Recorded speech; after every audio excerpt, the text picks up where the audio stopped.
जय हिंद। तो समझते हैं एनआईएस डीएलएड केस के लिए टीपी के तहत जो सुप्रीम कोर्ट में केस की सुनवाई होनी थी उसमें कुछ महत्वपूर्ण बदलाव हुए हैं। ऐसे में टीपी के तहत महत्वपूर्ण बदलाव क्या हुए हैं, इसके साथ साथ हमें करना क्या है, समस्त नवीनतम जानकारियां मैं आप लोगों के साथ इस छोटी सी वीडियो के माध्यम से साझा करने वाला हूं। हालांकि हम सभी को लगभग एक से 1.5 महीने पहले ये पता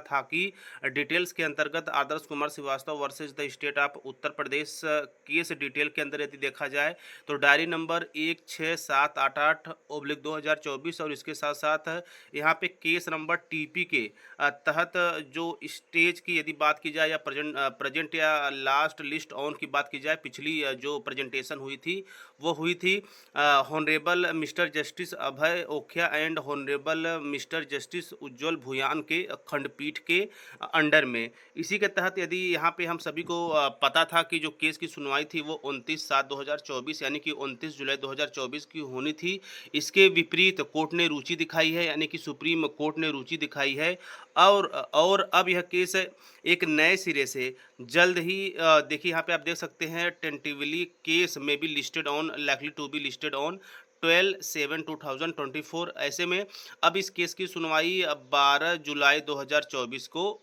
होगी। इसके अंतर्गत यदि जो है कि स्टेज की बात की जाए तो यहाँ पे आप देख सकते हैं सिविल केस लिस्ट ऑन जो है कि 29/7/2024 को हुई थी, लेकिन नोटिस रिटर्न के अंतर्गत अब यह जो केस स्टे हुई है, यानी कि स्टे या स्टेज शो हो रहा है, इसके अंतर्गत अब 12 जुलाई 2024 को इस केस की महत्वपूर्ण सुनवाई होगी, यानी कि अपने तय समय से पहले ही हो जाएगी। हालांकि आपने देखा होगा कि भारत के सभी राज्यों से एनआईए डीएलएड जो कि इस केस की देखरेख कर रहे हैं उनकी गुहार लगाई गई थी कि आप लोग ज़्यादा से ज़्यादा हेल्प करें, जैसा कि आप लोग कर भी रहे हैं, क्योंकि आपके ग्रुप में काफ़ी बड़ी संख्या में स्क्रीनशॉट देखने को मिल रहे हैं। हालांकि सुप्रीम कोर्ट में आपको भी पता है कि जो भी एडवोकेट हायर किए जाते हैं वो कितनी मोटी जो है फीस अपनी चार्ज करते हैं। ऐसे में आपके पास जितना अच्छा खासा बजट होगा आप उतना अच्छा एडवोकेट अपने वेल्टी के लिए उतार सकते हैं एनआईए डीएलएड परिप्रेक्ष्य में। इसी के क्रम में यहाँ पे एक बार फिर से तैयार रहिए 12 जुलाई 2024 को एनआईए डीएलएड केस की महत्वपूर्ण सुनवाई के लिए।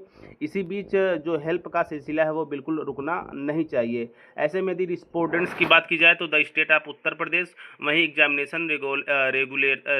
रेगुलेटरी अथॉरिटी उत्तर प्रदेश की यहाँ पे बात की गई है। वहीं देखिए आगे चले तो national council for teacher examination से, यानी कि जो भी पिटिशंस हैं उनके नाम भी शो हो रहे हैं। इसके साथ साथ इसी कड़ी में सबसे महत्वपूर्ण क्या है, तो सबसे महत्वपूर्ण यही है कि केस की सुनवाई जो है कि 29/7/2024 के बजाय अब 12 जुलाई 2024 को होगी। तो ऐसे में आने वाले 1 से 2 दिनों के बाद, तो बाकी पिटिशन में आप देख सकते हैं आदर्श कुमार श्रीवास्तव, शोभनाथ अग्रहरी, शुभम कुमार शुक्ला, मोहन गुप्ता, विवेकानंद, तो इस तरह जो है पिटिशन के भी लिस्ट शो हो रहे हैं। और डिटेल्स के अंतर्गत हम जो है कि इस केस की सुनवाई की यदि बात की जाए तो जैसा कि मैंने आप लोगों के साथ साझा कर दिया कि महत्वपूर्ण अपडेट के अंतर्गत, महत्वपूर्ण सुप्रीम कोर्ट केस के बदलाव के अंतर्गत अब यह केस जो है लिस्ट हो चुकी है 12/7/2024 के लिए, यानी कि 12 जुलाई 2024 को यह महत्वपूर्ण केस एक बार फिर से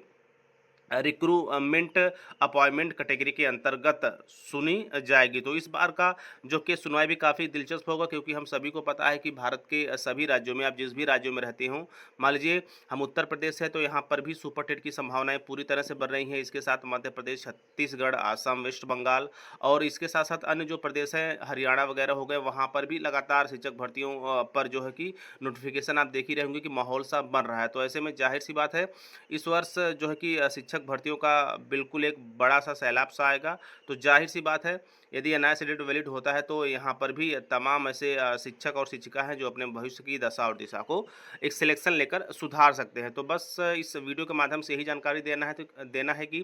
तैयार रहिए 12/7/2024 के लिए, 12 जुलाई 2024 के लिए एक बार फिर से एनआईए डीएलएड केस की टीपी के तहत यानी ट्रांसफर पिटीशन के अंतर्गत महत्वपूर्ण सुनवाई के लिए, और लगातार हेल्प करते रहिए। तो ये रहा आज की महत्वपूर्ण जानकारी। तो मिलते हैं नई वीडियो में नई जानकारी के साथ, तब तक स्वस्थ व्यस्त और मस्त रहिए। जय हिंद, वंदे मातरम।